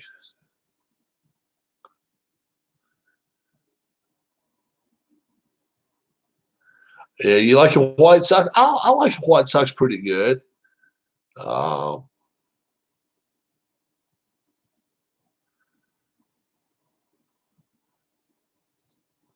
Twins got Josh Donaldson. That's right, they got Josh Donaldson. Um,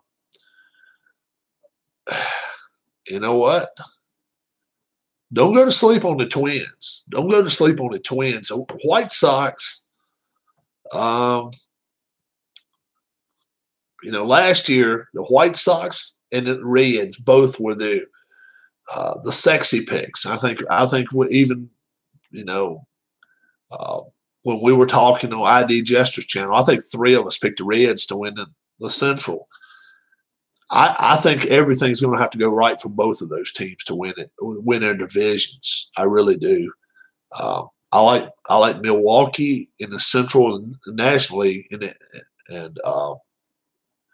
out west. I was talking about the Angels. Obviously, you can't forget about the Astros too. The Astros are there. I mean, they're going nowhere. They're the team to beat, but Angels going to be better. But I like Milwaukee. Minnesota too. I like Minnesota. They play a good brand of ball. They don't always count on the home run. They don't always count on they play a little ball once in a while. I like watching that too. In the Central for the National League, I didn't even bring up the Cardinals. Cardinals, they've got some good pitching, and they always count on their pitching. That's what they always count on. They got some good arms. Where did Ozuna end up? Ozuna go to where the hell did he go? Did he go to the Braves? Marcell Ozuna? I think that's where he ended. Did he go to the Braves? I think that's where he went.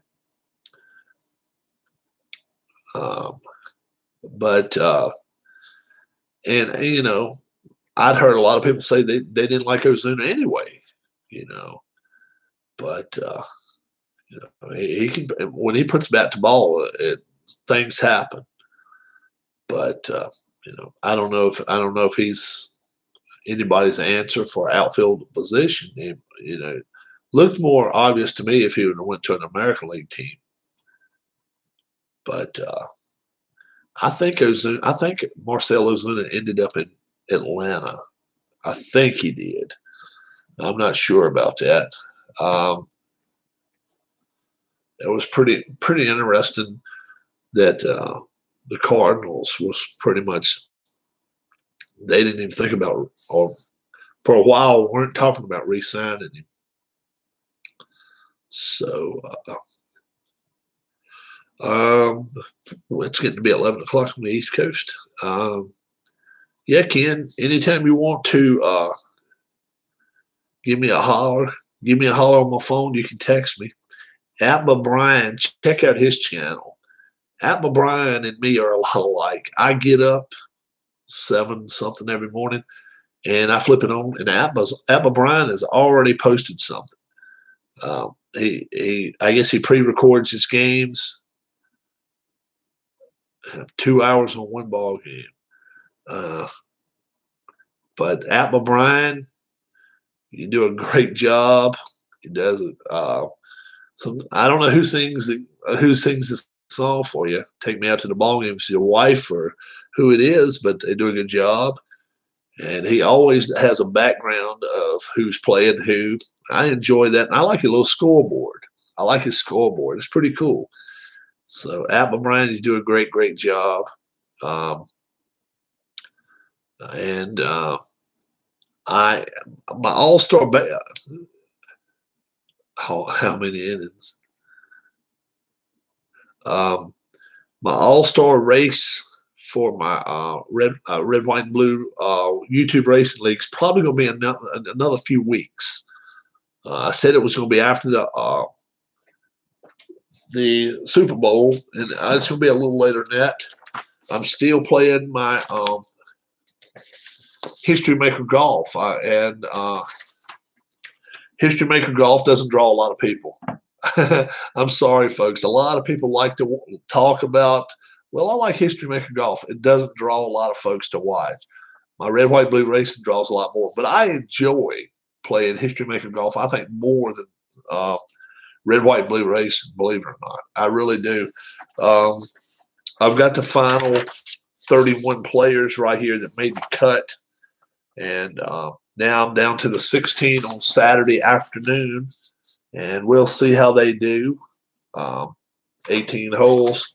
The score of the leaderboard's really spread out a lot, so we'll see how that works. But yeah, there's a guy from England, or I guess Ireland. I don't know. Okay, D. Scott likes it. Yeah, I'll probably do it some tomorrow. And you don't have to watch it live. Heck, if you just catch it, watch it another time, it's great. But more often than not, anytime I'm playing 18 holes with 16 players, and I'll try to get 4 or 5 holes, half of the front nine, make it 4 different videos for 18-hole coverage. And then on Sunday, that's all I'm going to have is the top 16 players if they're under par. So Clinton Parks is in the 8th inning with 2 hours going on, with 2 hours there. I was asked, who asked me earlier? Oh, Bleacher Moms, about golfers I've got. I have got a ton of fictional golfers. I'm not a big fictional golfer fan, okay? But I received a ton of them. I mean, a ton of them. And these were some made up. These were some made by some other person that I got the game from. But look at all these. I will definitely.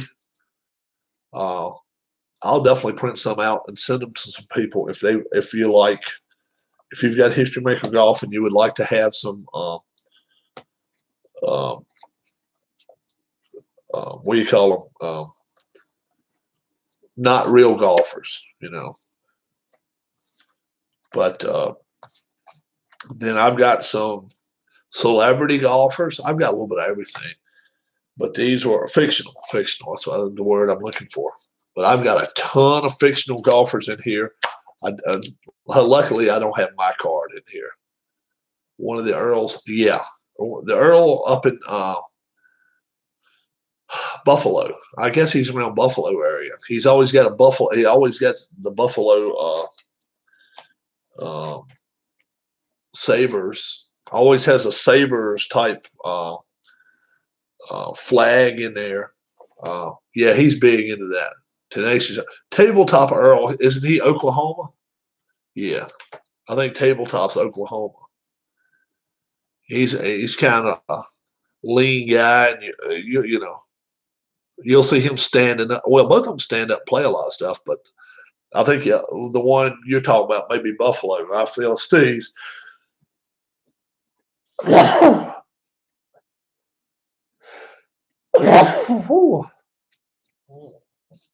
Yeah, lots of Stratomatic.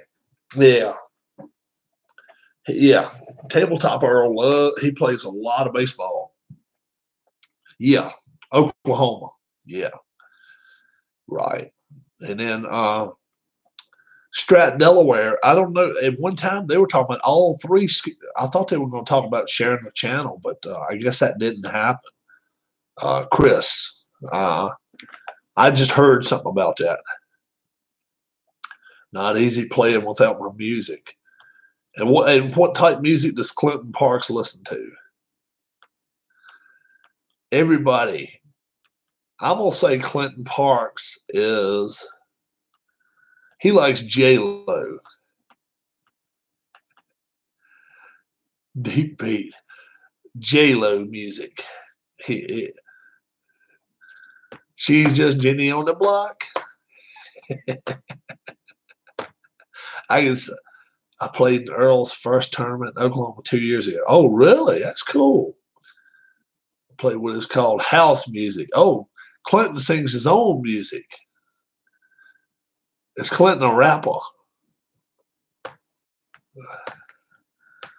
Ice Ice Baby. I'm playing in Earl's tourney in March. Oh, okay.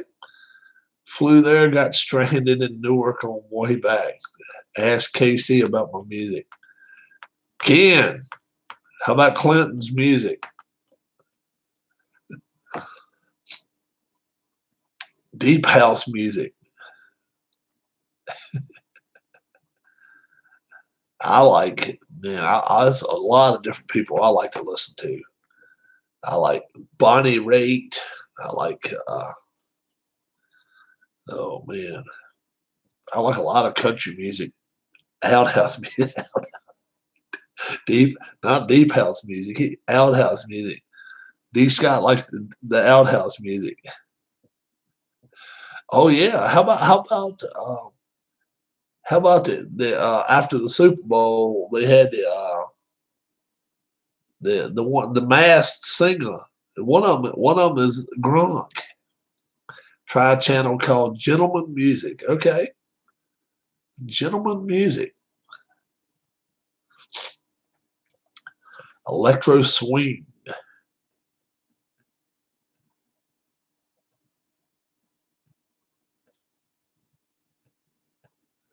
I like to check it out. Now, does Ken like your music? Ken, do you like Clinton's music?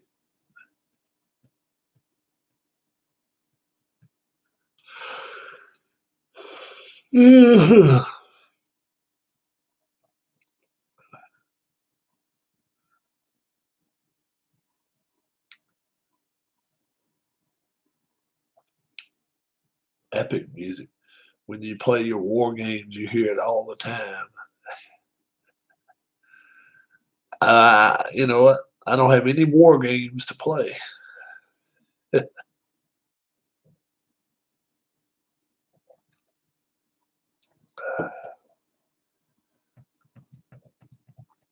So, I'll just talk over real quick what I started up earlier. 2 steps from hell.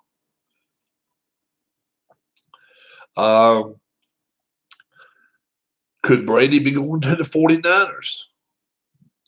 49ers talking about getting rid of Garoppolo. That's a true possibility. Bridgewater. Teddy Bridgewater could be going to Indianapolis. Drew Brees. It's believed he's going to retire. Taysom Hill probably will take over for him. Baseball. The Chris Bryant to the Phillies is cooling off a lot. The Phillies don't have enough for the Chris Bryant trade. It's believed. Now it's looking more and more like the Cubs and the Yankees are going to be pulling off a Chris Bryant trade. The Yankees have a couple of pitchers in the minor leagues and maybe a little money they may trade around or whatever. It's looking more and more like Chris Bryant may go to the Yankees. Although I know Bryant and Harper are best friends, it is oh,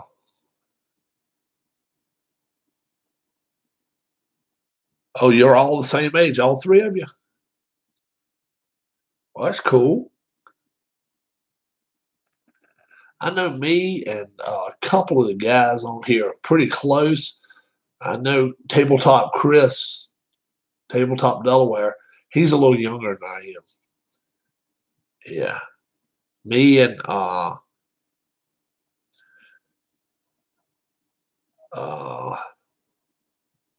and Bleacher Bums, it's only 3 or 4 years difference in us. About 3 years, I think. 3 or 4, something like that. I think it's 3 years. Nolan Arenado to Tampa, that's really picking up a lot of steam. Tampa has a lot of prospects. They have a lot of players active that they're willing to trade. They don't care. Arenado wants out. He's made it clear. He's talking bad about the team. I don't think there's any way in the world Arenado starts the season in Colorado. There's a great chance he's going to be in Tampa. I was really hoping Philadelphia would step up and say, look, we'll step our game up a little bit for Arenado. Maybe not so much for Chris Bryant, but Arenado, and I knew the Vegas connection between Bryant and Bryce, but I don't care. If they can get Arenado, that makes them 4 games better, maybe 5 games better. That puts the Phillies in the 90-win talks, I think, if they can get Arenado, as long as they don't have to give up a bundle. They don't have to give up any starters right now, currently. They can get rid of 2 or 3 players. It really wouldn't matter, but we'll see. We'll see what happens. Opening day is still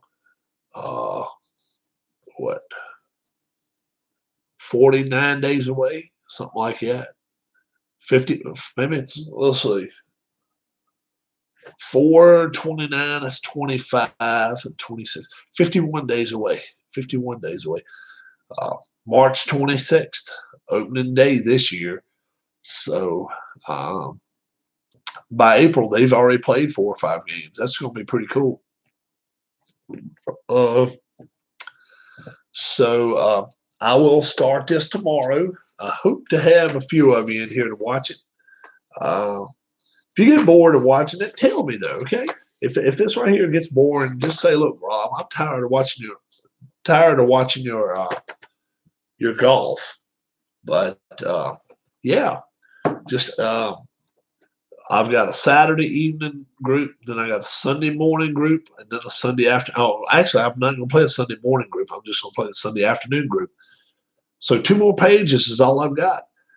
And I'll be done with the Masters. We'll see who comes up on my board as winning. And it probably won't be the winner of the actual tournament, but who the hell knows?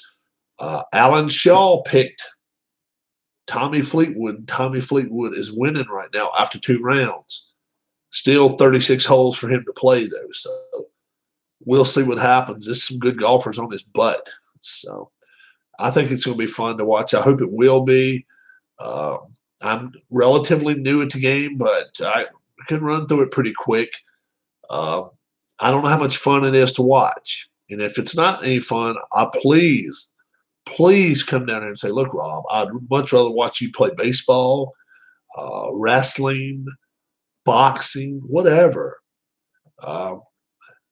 MLS preview show. Yeah, we need to have one soon. We really do. Would you come on the air with me, D. Scott? Are you a MLS guy? If I do an MLS preview show, I need somebody who knows what you're talking about. You're out there with the Sounders. Seattle's a good team too, folks. Need somebody in Atlanta or somebody out in LA. We can definitely do it. Would you come on the air? We'll split the screens up. I have 3 or 4 people.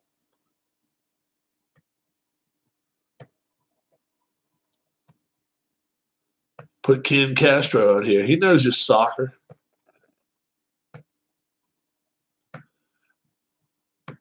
Ken come on live too. I love soccer. I really do. I became a soccer freak living in Philadelphia. That's the one thing that I'm so glad I picked up when I was out there.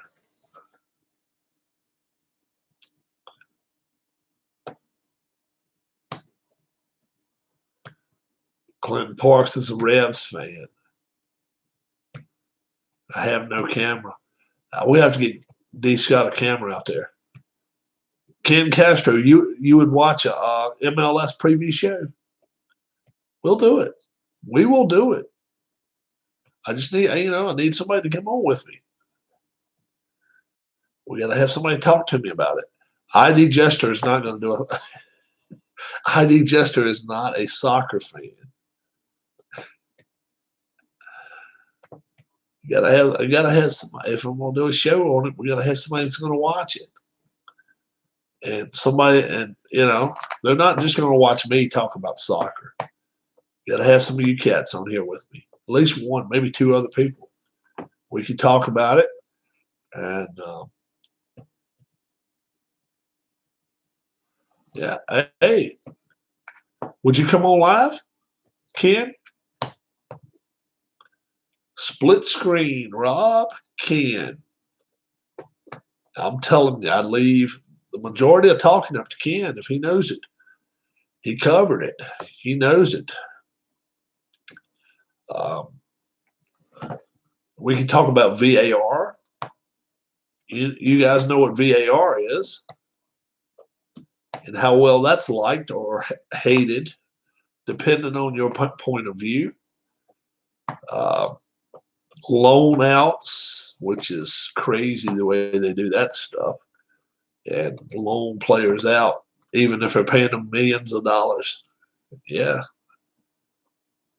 Hey,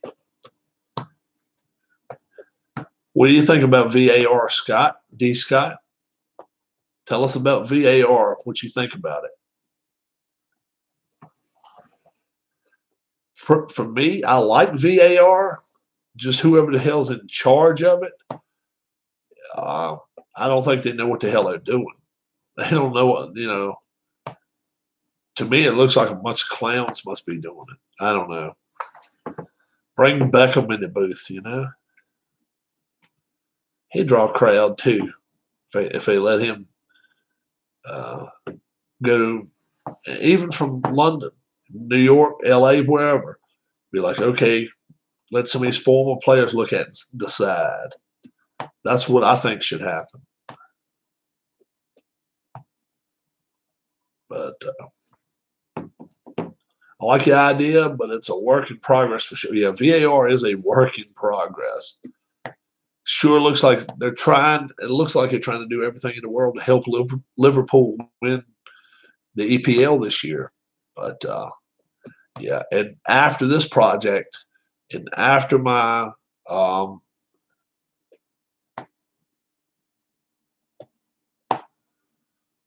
a long story how I was on the Tampa Bay bus doing an interview. You can definitely tell it. You can definitely tell it right here on here live. We'll do it. When's the first game? When's the first game scheduled? 23rd? I think it's 23rd. Maybe 26th. First game, MLS 2020.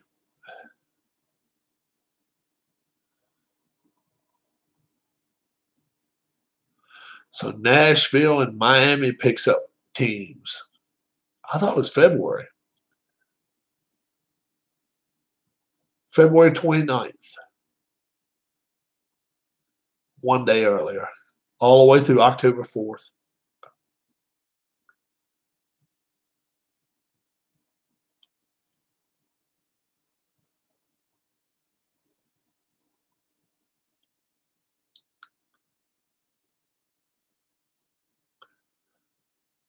Saturday the 29th features 8 games. Nashville SC plays their first ever game. Then Inter Miami CF will play their debut game.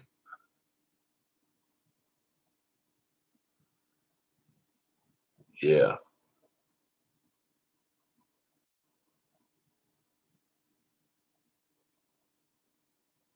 And Chicago Fire they're coming back to playing at Soldier Field this year.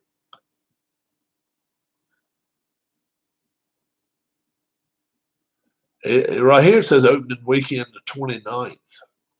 I don't know. That's what I'm getting. 2020. Yeah. So I'm getting it. They started February 29th, March 1st weekend.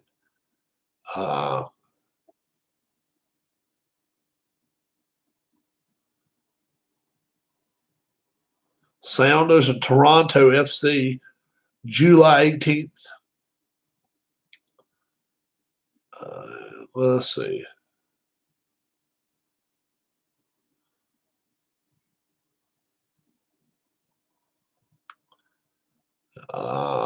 An all-star game will be played in LA the 29th of July. Let's see. National broadcast, Sounders and Portland Timbers, August 22nd. August 20th through the 23rd will be rivalry week. So that should be good.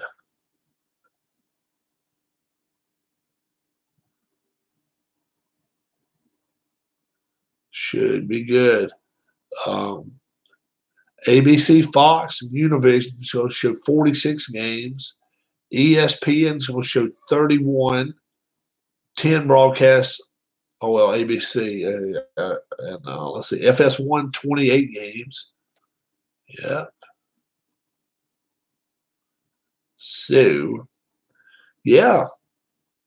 So we definitely need to talk about it pretty soon. Within the next week and 10 days or something like that, we can talk about who we think is going to do well in MLS, and who we think will be the player of the year, who we think plays better this year, good, bad, whatever. So, D. Scott and Ken, you guys think about it. Well, you come on. D. Scott's got to get him a camera. I was when you mentioned soccer at all, I was surprised. I was like, hell yeah, I'll talk about soccer. I love watching soccer. MLS is played a little bit slower, but most time in defense is not as good. And but hey, I like it anyway. So yeah, if you're willing to come on here, grab your cam. All I got's me a little. See that? Yeah, you can't see it. Yeah. Can't see it this way. I'd have to show it in the mirror. I don't have a mirror. Nope, I don't have a mirror to show my camera. But I got a little $25 Logitech's all I got. Earl Reed. Don't know Earl.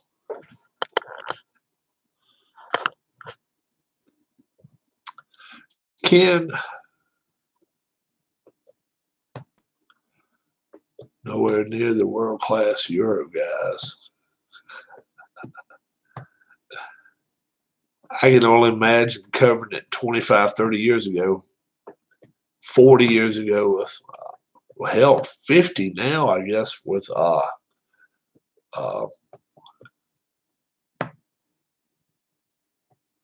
it is.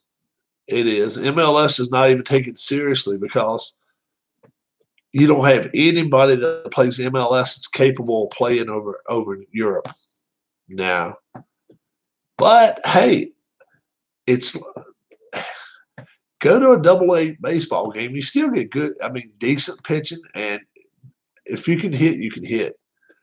And that's the thing. There's going to be players that are overlooked for whatever reason. Oh, he's too short. He's not fast enough. 74. Man, oh man. That's Pele days. That's what I was just going to mention, Pele. 45 years ago. And I got him on one of my sets, Pele, that I got from Keith. How about that? He played on there. New York Cosmos. No, he didn't play on New York Cosmos. Yeah, maybe he played on New York Cosmos. Or Sandy. Hell, I forgot what it was called. New York something. I think it was Cosmos. But I've got two, I got two teams from MLS back in the 70s. And then I got a couple of teams. Cosmos, yeah. But I've got him on my History Maker or whatever, Soccer Blast. I got him on Soccer Blast. Saw the Patriots play in Fenway Park in the early 60s.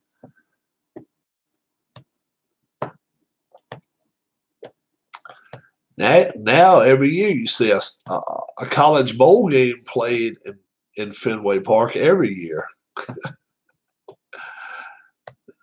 Armed Services Bowl or some shit. They call it something like that. It's pretty wild.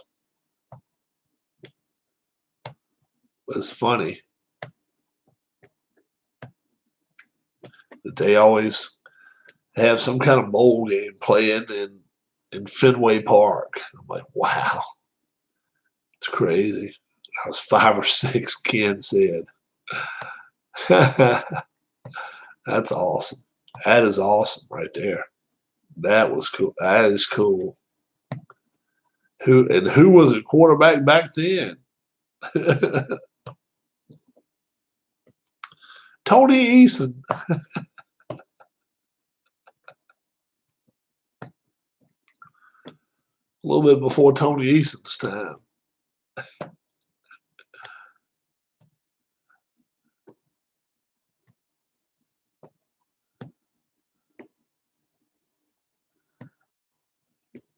Babe Perilli. Sounders Cosmos soccer bowl game. Yeah. Wow. Greyhound overnight from up here. Wow. That is too cool. That is too cool. Portland Cosmos. Or Seattle, I guess it's Seattle Sounders, New York Cosmos.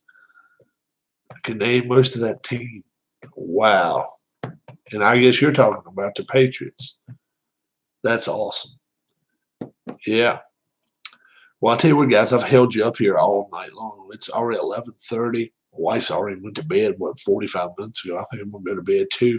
You guys have a great, great night. Portland Timbers. Okay. Whoever's got my number, send me a text. Let me know what you got going on. If anybody that would like to come on for MLS discussion, let me know. I can work that out, I think. And yeah, we can make a 30 or 45-minute or hour deal of it, and we can do that. That's not a problem at all. 45 minutes. Yeah, it was. I enjoyed it, man. I enjoyed coming over here talking about different things. Definitely catch my History Maker golf. My Saturday afternoon, they haven't even teed off yet. Leaders at 10 under, and I've only got 13 guys, 13 or 14 guys um, that are under par. So, the leaders are definitely up there they're up there on their own, but a couple of slips and they could be right back in the middle of the group. Thank you, Ken. I appreciate it. I look forward to seeing you in March.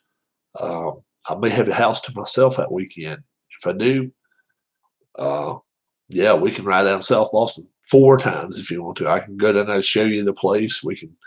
Oh yeah, we can hang around. I can countryfy you down here. I can be like, yeah, I'll take you to bingo one night with me or something. Whatever.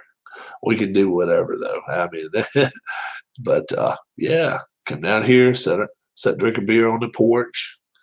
Don't have a problem, man. If you drink soda, if you drink water, if you drink diet, whatever, sit right here on my porch and take it easy. Might have one of my neighbors come walk up too, but yeah, no problem at all. So you just leave that in consideration. Hey, it'd be your first race of the year. Then after that, they only get better from there. You'll be like, yeah, I'm leaving Rob's house now. Everything gets even better.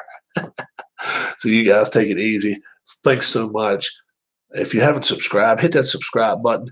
If you are not watching me live and you just watch me for 2 hours and 11 minutes, you're out of your damn mind, number one. Number two, you have got to hit that thumbs up button. If you sit there and listen to me and watch all of this live chat for 2 hours and 11 minutes, I owe you a thumbs up. So leave some messages down below. We're going to look to have us an MLS chat very, very soon, and baseball chat too. We're going to have a baseball chat with a few people live for everybody to be able to kind of talk out what they think is going to happen. So till I'll see you again, my name's Rob. God bless. Have a great, great rest of your night. I'll be on tomorrow with Saturday afternoon at the Masters. Later, guys. Good night.